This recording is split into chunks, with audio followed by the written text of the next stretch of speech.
Anong commitment mo lang ikaw, sa polo area? Lagi tayo ng Oriole mo lang. Every night. Every night. Hindi pa ba lagpasin ito? Kasi naperwisyo sila sa ganun katagal. Kanina okay, para matuto ako, para makita ko ano ba yung mga problema. Pero ngayon, I don't wanna hear that.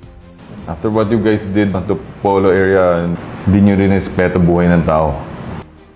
I don't care, basta bigay nyo sa akin yung deadline, bigay nyo sa akin solution.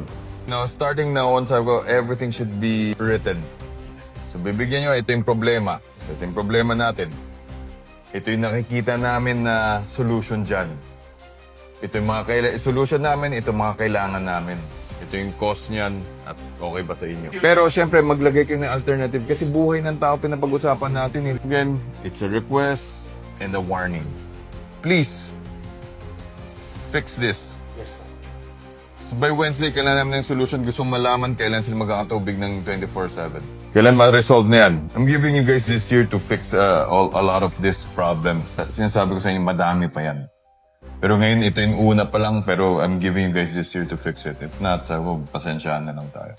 Tapos yung mga delay nyo and everything, kung ito yung cost, i-record yan mabuti. By end of the project, magre-reconcile tayo at tuturo ko kung sino may mali dyan o hindi.